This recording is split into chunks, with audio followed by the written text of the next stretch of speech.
So hello everyone, welcome back to Decode Negative. So as you know, tomorrow is your data warehouse and mining exam. So this is the video on important questions that can be come on tomorrow's exams.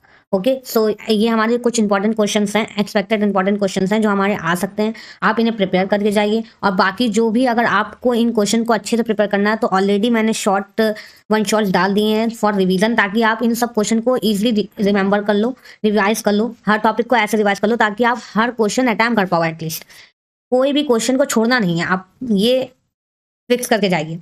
Like unit 2 है हमारा, unit 2 में हमारा क्या क्या आ सकता है, explain data warehouse process. जो हमारी प्रोसेस है वो हमारी बहुत इंपॉर्टेंट है, उसे आप रख के लर्न करके जाइए। लाइक एक बार अपने हैंड से उसका फ्लो चार्ट बना लीजिए, फ्लो चार्ट के नंबर मैक्सिमम मिलते हैं। So hello everyone, welcome back to Decode Negative. So as you know, tomorrow is your data warehouse and mining exam. So this is the video on important questions that can be come on tomorrow's exams. Okay so ये हमारे कुछ important questions हैं, expected important questions हैं जो हमारे आ सकते हैं।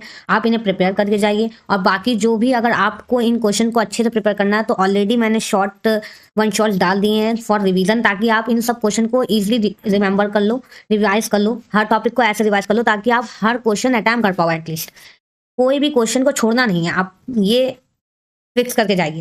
तो चलिए एक बार देख लेते हैं कि हमारे कौन कौन से इंपॉर्टेंट क्वेश्चन है। जैसे यूनिट 1 अगर हम लोग देखते हैं तो यूनिट 1 में जो हमारी डेटा वेयर हाउस को बिल्ड करने की जो प्रोसेस है वो हमारा बहुत इंपॉर्टेंट क्वेश्चन है। जो हमारे कंपोनेंट बताए गए हैं और ये सारी चीजें मैं ऑलरेडी वन शॉट में कवर कर चुकी हूँ। आप उन्हें देखिए जाके, अपना सारा सिलेबस, ये जितने भी इंपॉर्टेंट क्वेश्चन है यहाँ पे वो आपके प्रिपेयर्ड हो जाएंगे। मैंने इस वे में आपको समझाया है, इतने शॉर्ट्स नोट्स में आपको समझाया ताकि आपको रिमेंबर रखने में ईजीनेस हो। एंड मैं आपको सजेस्ट करूंगी कि आप वन शॉट्स देखिए, आपका ऑलरेडी ये फुल इंपॉर्टेंट क्वेश्चंस का जो पीडीएफ है वो ऑलरेडी कवर हो जाएगा जैसे जैसे आप वन शॉट देखोगे। वन शॉट इतने लंबे भी नहीं है। सो नेक्स्ट हमारा क्वेश्चन आता है data warehouse database and इस कैरेक्टरिस्टिक्स। मतलब वेयर हाउस का भी एक डेटाबेस होता है तो उसकी कैरेक्टरिस्टिक्स को डिस्क्राइब करिए। ये मैपिंग वाला हमारा ज्यादातर आता नहीं है, लेकिन मैंने इसलिए रखा है क्योंकि मैपिंग वाला हमेशा हमारा 2 मार्क्स में कभी कभी पूछ लेते हैं। और क्या पता इस बार हमारा 7 मार्क्स में भी आ रहा है, क्योंकि लास्ट ईयर से तो हमारा आया नहीं है। लेकिन हाँ, मैंने इसलिए रखा है क्योंकि 2 मार्क्स के भी इतने 7 क्वेश्चन आते हैं, 14 मार्क्स का तो 2 मार्क्स का ही आते हैं। तो आप वेल प्रिपेयर्ड होकर जाइए, आपको एक भी क्वेश्चन नहीं छोड़ना है, वो चाहे 2 मार्क्स का हो चाहे 7 मार्क्स का हो। अपनी फुल कोशिश करिए कि सारा आप कर लें और सारा मतलब हर टॉपिक ऐसे प्रिपेयर करके जाएं कि आप एटलीस्ट लिख पाएं उसके बारे में कुछ ना कुछ।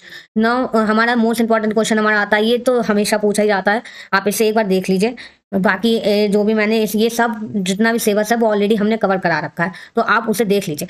एक्सप्लेन मल्टी डायमेंशनल, ये भी हमारा बहुत इंपॉर्टेंट क्वेश्चन है विद डायग्राम। डायग्राम के थ्रू आप अगर थ्योरी वाले सब्जेक्ट को एक्सप्लेन करोगे ना तो आपको मार्क्स मिलने ही मिलने हैं। अगर आप डायग्राम के बगैर खाली थ्योरी लिख के चले आते हो और आप बोलते हो कि हाँ मैं तब भी मार्क्स नहीं मिले मैम, तो इट्स नॉट पॉसिबल, क्योंकि एग्जामिनर होता है वो थ्योरी पढ़ता ही नहीं है। आप चाहे सही लिख के आओ चाहे गलत लिख के आओ, उससे कोई मतलब ही नहीं है। बहुत रेयर होता है कि जो एग्जामिनर थ्योरी पढ़े, उसके पास इतना टाइम नहीं होता कि वो थ्योरी आपकी पढ़े बैठ के 3 पन्नों की। तो आप डायग्राम में शो करिए, जितना ज्यादा हो सकता है डायग्राम यूज करिए। एक्सप्लेन डेटा क्यूब, ये भी हमारा बहुत इंपॉर्टेंट है। और ये जो 8th क्वेश्चन है ये हमारा मोस्ट इंपॉर्टेंट क्वेश्चन है, मीन्स स्कीमा। ये हमेशा आता ही आता है, मतलब 99% तक हमारा आता ही है एग्जाम में। स्टार स्कीमा को एक्सप्लेन करना, स्नोफ्लैक्स स्कीमा को एक्सप्लेन करना, ये ऑलरेडी मैंने कवर करा दिया। ये हमारा यूनिट 2 में भी है, यूनिट 1 में भी है, यूनिट 3 में भी है। मतलब इसका कॉन्सेप्ट हमें इतना अच्छे से आना चाहिए ताकि हम सारी यूनिट्स को अच्छे से कवर कर सकें। यूनिट 2 में हमारे मोस्ट इंपॉर्टेंट क्वेश्चन हैं लाइक, तो ये हमारे डेटा वेयर हाउस प्रोसेस बहुत इंपॉर्टेंट है, ये हमारी आती है। स्ट्रैटेजी भी पूछी जाती है, ये ऑलरेडी हम कवर कर चुके हैं रिवीजन शॉर्ट में, आप एक बार रिवीजन कर लीजिएगा जाके। बाकी ये जितने भी आपके इंपॉर्टेंट क्वेश्चन है आप परफॉर्म कर पाओगे अगर आपने वन शॉट्स देख लिए। इस चैनल पे ही अपलोडेड है, प्लेलिस्ट बनी हुई है, आपको सब कुछ मिल जाएगा इसी चैनल पे। सब्सक्राइब करके रखिए, टेलीग्राम चैनल को ज्वाइन करके रखिए ताकि आपको हर अपडेट मिलती है।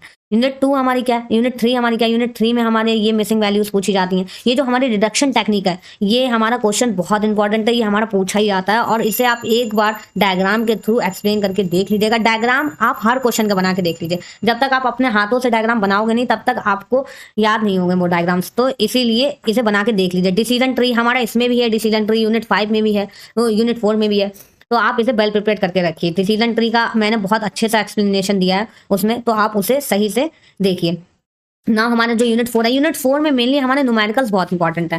न्यूमेरिकल्स मीन्स इससे ये जो मैंने क्वेश्चन दिए इंपॉर्टेंट, इसमें न्यूमेरिकल इंक्लूडेड तो जितने भी थ्योरी से रिलेटेड हमारे क्वेश्चन बन सकते हैं मैंने इस पीडीएफ में वो सब इंक्लूड कर दिए हैं। बाकी जो भी न्यूमेरिकल पे क्वेश्चंस बनेंगे उसके लिए मैं आपको दूसरी वीडियो प्रोवाइड करूंगी जिसमें खाली मैं न्यूमेरिकल्स आपको बताऊंगी, जिसमें न्यूमेरिकल जो भी हमारे आ सकते हैं और उसका एक एग्जाम्पल लेके आपको समझाऊंगी ताकि आप न्यूमेरिकल को भी अटेम्प्ट करना चाहो तो आप कर सकते हो। बाकी अगर आप थ्योरी प्रिपेयर करके जा रहे हो तो आप इतना इनफ हो कि हाँ आप पूरा क्वेश्चन पेपर अपना सॉल्व कर सको। इसमें कोई वो नहीं है कि अगर आप न्यूमेरिकल स्केप भी कर देते हो तो इतना वो नहीं है कि आप नहीं कर पाओगे पेपर, क्योंकि पेपर में थ्योरी ज़्यादा आती है, न्यूमेरिकल्स कम आते हैं। लेकिन यूनिट 4